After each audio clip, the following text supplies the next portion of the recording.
Assalamualaikum warahmatullahi wabarakatuh. Perkenalkan, nama saya Adinda Yevitasari. Di sini saya akan mempresentasikan hasil dari diskusi kelompok kami.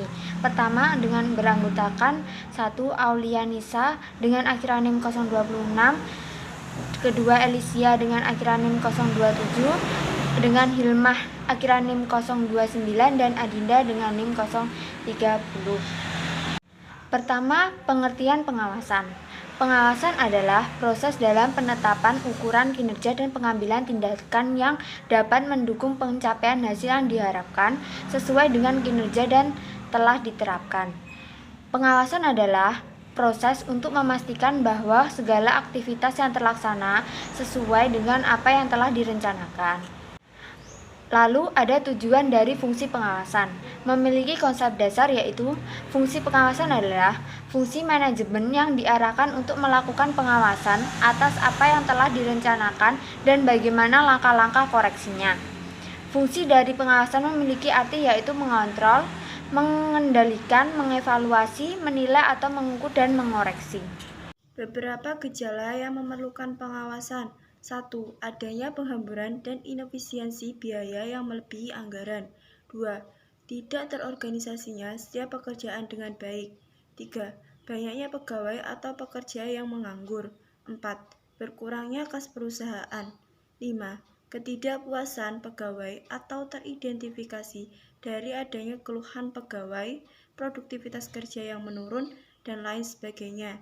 6. Penurunan kualitas pelayanan atau teridentifikasi dari adanya keluhan pelanggan. 7. Terjadi penurunan pendapatan atau profit namun tidak begitu jelas faktor penyebabnya. Tipe-tipe pengawasan. 1. Pengawasan pendahuluan. Pengawasan pendahuluan meliputi seperti pengawasan pendahuluan sumber daya manusia, lalu ada juga pengawasan pendahuluan modal, pengawasan pendahuluan bahan-bahan, dan pengawasan pendahuluan sumber daya finansial. Yang kedua ada pengawasan pada saat kerja berlangsung. Adalah tindakan yang dilakukan oleh supervisor yang mengarah pekerjaan bawahannya.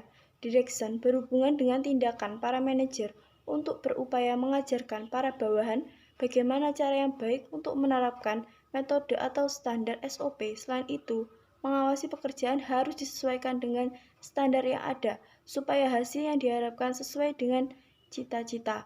Yang ketiga ada pengawasan feedback. Ciri khas metode dari pengawasan ini adalah feedback, adalah dipusatkan pada hasil historical sebagai landasan untuk mengoreksi tujuan yang akan datang. Sejumlah pengawasan feedback banyak dilakukan oleh dunia bisnis. Tipe pengendalian. 1.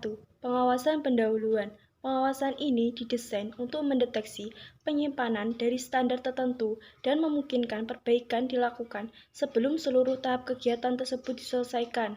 Pengawasan semacam ini merupakan pengawasan yang cukup agresif. Yang kedua, pengendalian concurrent.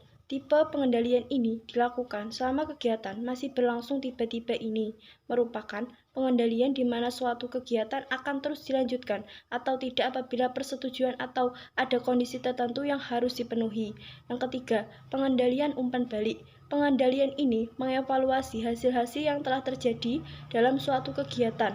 Penyebab-penyebab penyimpanan kemudian ditentukan dan kemudian penyebab-penyebab tersebut dapat digunakan untuk perencanaan di masa mendatang untuk kegiatan yang serupa. Jenis-jenis pengawasan dan pengendalian. 1. Pengawasan melekat yaitu serangkaian kegiatan yang bersifat sebagai pengendalian secara terus-menerus yang dilakukan oleh atasan langsung terhadap bawahannya secara preventif atau represif agar pelaksanaan tugas bawahan tersebut berjalan secara efektif dan efisien sesuai dengan rancangan kegiatan dan peraturan yang sudah berlaku. 2. Pengawasan fungsional yaitu merupakan pengawasan yang dilakukan oleh aparat atau pejabat yang tugas pokoknya khusus membantu pemimpin untuk menyelesaikan tugasnya masing-masing. Pengawasan fungsional biasanya bersifat internal. Aparat pengawasan fungsional dalam suatu instansi disebut Satuan Pengawas Internal atau SPI. SPI hanya membantu pemimpin agar dapat melakukan manajemennya, melakukan pengawasan melekat dan pengendalian dengan baik.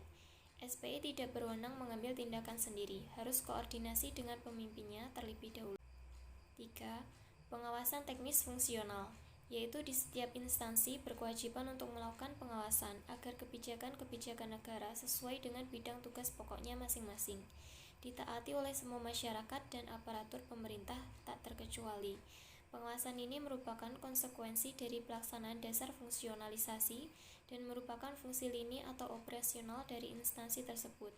Pengawasan teknis fungsional berarti pengawasan yang ditunjukkan kepada semua aparatur pemerintah dan masyarakat.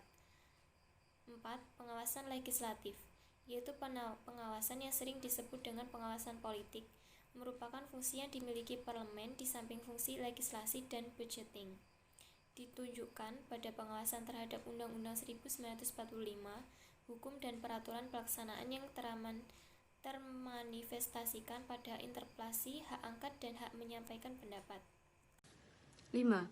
Pengawasan masyarakat, yaitu disebut dengan kontrol sosial, merupakan pengawasan yang dilakukan masyarakat sendiri terhadap penyelenggaraan pemerintahan dan pembangunan. Nomor 6. Pengawasan yudikatif, yaitu pengawasan salah satu fungsi dari Mahkamah Agung untuk mengawasi peraturan di bawah undang-undang, sedangkan Mahkamah Konstitusi berwenang secara formal untuk menguji undang-undang terhadap Undang-Undang Dasar 1945. Jenis-jenis metode pengendalian antara lain: 1.